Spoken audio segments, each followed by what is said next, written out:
कुछ ही पलों में वंदे वंदे भारत माता की।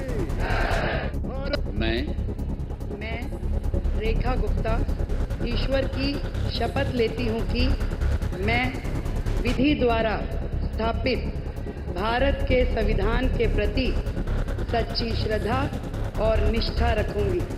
मैं मुख्यमंत्री के रूप में अपने कर्तव्यों का श्रद्धापूर्वक और शुद्ध अंतःकरण से निर्वहन करूंगी। मैं डॉक्टर पंकज सिंह ईश्वर की शपथ लेता हूं। मैं विधि द्वारा स्थापित भारत के संविधान के प्रति सच्ची श्रद्धा और निष्ठा रखूंगा। मैं मंत्री के रूप में अपने कर्तव्यों का श्रद्धापूर्वक शुद्ध अंतःकरण से निर्वहन करूंगा। नमस्कार, आप देख रहे हैं लाइव सिटीज। मैं हूं आपके साथ सौरभ राज। दिल्ली में 27 वर्षों के बाद बीजेपी की सरकार बनी है।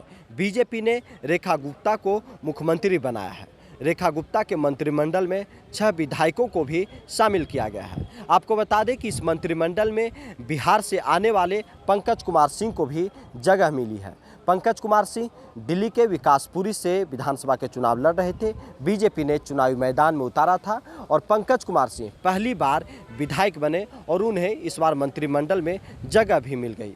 और आपको बता दें कि जब दिल्ली में विधानसभा के चुनाव हो रहे थे, जब प्रचार प्रसार हो रहा था, उस समय बिहार की खूब चर्चा हो रही थी।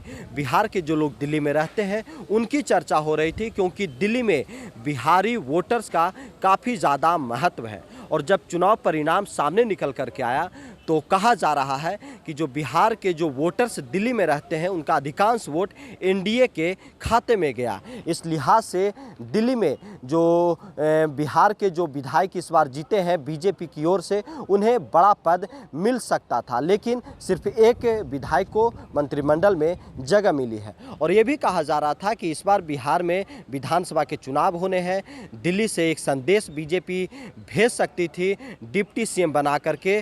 तो ऐसा कुछ नहीं हुआ, सिर्फ पंकज कुमार सिंह को मंत्रिमंडल में शामिल किया गया। आपको बता दें कि 27 वर्षों के बाद दिल्ली में बीजेपी की सत्ता में वापसी हुई है। अरविंद केजरीवाल आम आदमी पार्टी को करारी हार यहाँ पे मिली। अरविंद केजरीवाल को भी पहले पूर्वांचल और बिहार के जो यहाँ लोग रहते हैं उनका काफ़ी ज़्यादा वोट मिला और वो 2 टर्म तक यहाँ पे अच्छे खासे मार्जिन से जीतते रहे और उनकी अच्छे खासे संख्या भी विधायकों की जीतती रही।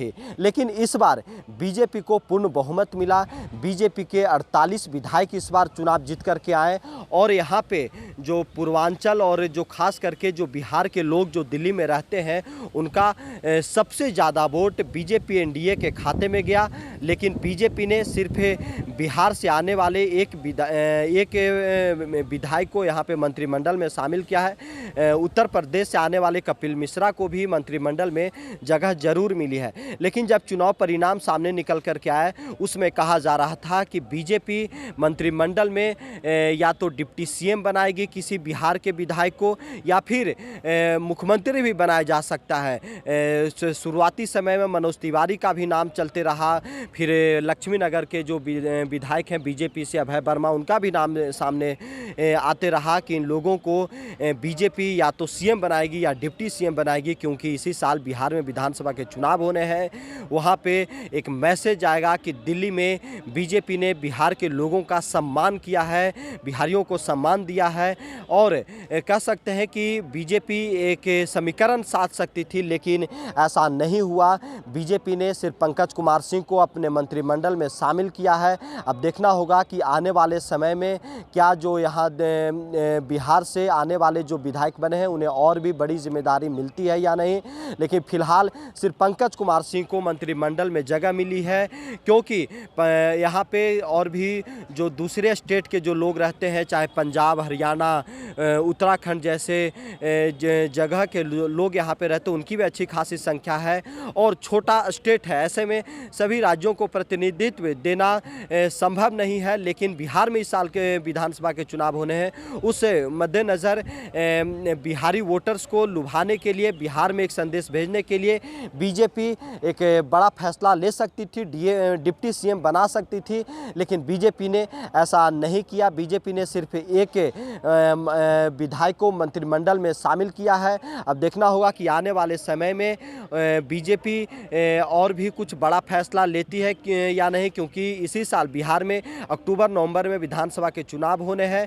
वहाँ पे एनडीए की ही वर्तमान में सरकार है और बीजेपी जेडीयू वहाँ पे सरकार चला रही है। अब देखना होगा कि आने वाले समय में बिहार में एनडीए की क्या स्थिति रहती है, बीजेपी जेडीयू के बीच में कैसे और भी मजबूती से उन लोग चुनावी मैदान में जाते हैं, ये देखना दिलचस्प होगा। दिल्ली से सौरभ राय, लाइव सिटी।